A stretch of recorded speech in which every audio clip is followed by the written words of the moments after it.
Custos por produto versus custos por departamento. Baseado no livro Contabilidade de Custos, do professor Eliseu Martins, da Faculdade de Economia, Administração e Contabilidade da Universidade de São Paulo. Editora Atlas, 9ª edição, 2003.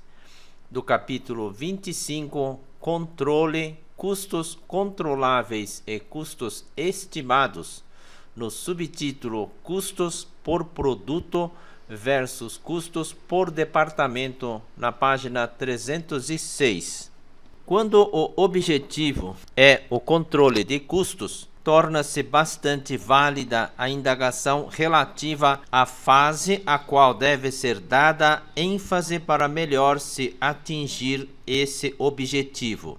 Verificamos sobejamente, principalmente ao tratarmos de custos para avaliação de estoques, que os custos indiretos são apropriados a departamentos para posteriormente caírem sobre os produtos, e que os diretos são alocados diretamente aos bens e serviços elaborados. Porém, mesmo os diretos podem ser alocados a departamentos para depois serem apropriados aos produtos. A diferença real é que os diretos são temporariamente apropriados aos departamentos, mas destes vão aos produtos em função de medição e não de rateio. E a razão de se discutir custos por produto ou por departamento é a seguinte: já que o objetivo em mira é o controle, não seria mais lógico fazermos as análises por departamentos, já que sobre estes a identificação da pessoa responsável é imediata, enquanto que muitas vezes não existe uma pessoa responsável pelo produto. Este tende a passar por vários lugares na produção, consequentemente passa pelas mãos de diversas pessoas. De fato, essa ideia de se trabalhar muito mais em cima de departamentos é realmente mais válida para essa finalidade. E não há necessidade de se fazer um sistema para isso, já que se trata de uma análise feita numa fase do processo normal. Todo sistema, quer por absorção, quer variável, ou qualquer forma intermediária que se adote, terá sempre condições de também fornecer dados com relação a custos por departamento, incluindo diretos e indiretos, fixos e variáveis.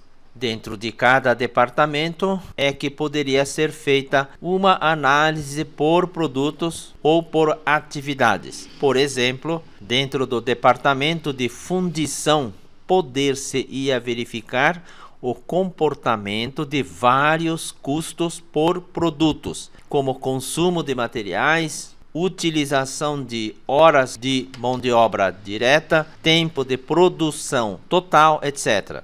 Estamos falando do controle de custos por departamento, por ser esta ainda a forma de estrutura organizacional predominante entre as empresas. Porém, os mesmos conceitos aplicam-se a fábricas organizadas em células de manufatura. Em ambientes de manufatura tradicionais, o arranjo físico das instalações fabris é baseado na separação de funções. Assim, tem-se, por exemplo, departamento de estamparia, com suas prensas, departamento de soldagem, etc.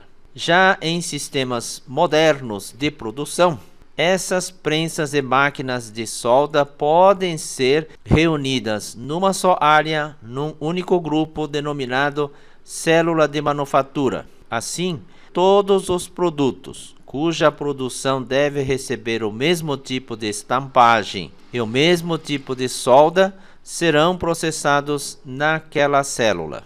Estes sistemas vêm sendo utilizados cada vez mais em setores de alta tecnologia, como o eletroeletrônico, o automobilístico, etc., e apresentam vantagens no que se refere à maior flexibilidade e eficiência do processo produtivo. Duas alternativas poderiam agora ser estudadas. A primeira, análise dos departamentos ou das células de manufatura antes de qualquer rateio de custos indiretos, o que poderia propiciar a visualização dos custos diretamente identificados com o próprio departamento, isentos de qualquer vício ou arbitrariedade decorrentes de rateios. E segunda, análise após os rateios. Exemplifiquemos. A fundição talvez tenha recebido os seguintes custos num mês. Quadro 25.1.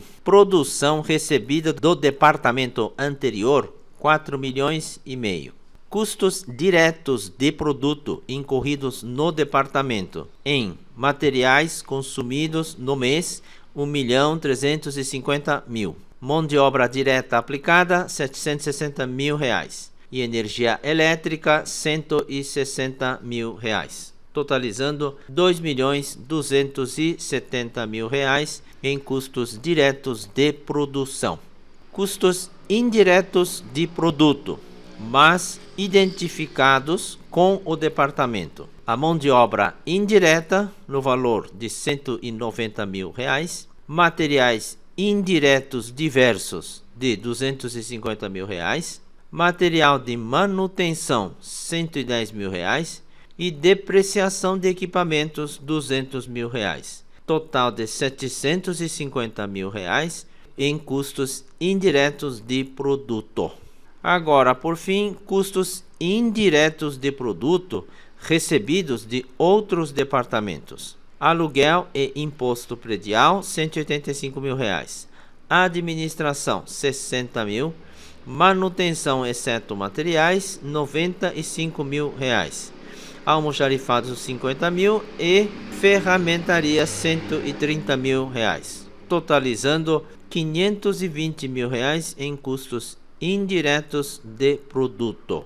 A soma de tudo isso é de 8 milhões e 40 mil reais. Desse total, notamos que custos incorridos no mês e diretamente identificáveis com o departamento são os 2.270.000 reais mais os 750 mil reais. Os primeiros 4 milhões e meio dizem respeito a custos incorridos nos departamentos anteriores pelos produtos que no período adentraram a fundição. E os 520 mil reais são custos de outros centros rateados no mês. Em termos de custos por produto, o total de 8 milhões e 40 mil reais será atribuído aos produtos, mas em termos de análise de custos, para efeito de controle, poderíamos fazer a análise só dos custos identificados. Far-se-iam relatórios sobre os 3 milhões e 20 mil, que é a soma de 2 milhões e 270 mil mais 750 mil. Os 4 milhões e 500 mil reais terão sido analisados nos departamentos precedentes e os 520 mil reais rateados serão analisados nos seus respectivos lugares de origem, da administração, almoxarifado, etc. As comparações relativas a custos efetivamente incorridos e que deveriam ter sido incorridos ficarão restritas nesta alternativa aos 3 milhões e 20 mil reais. B. Análise dos custos totais.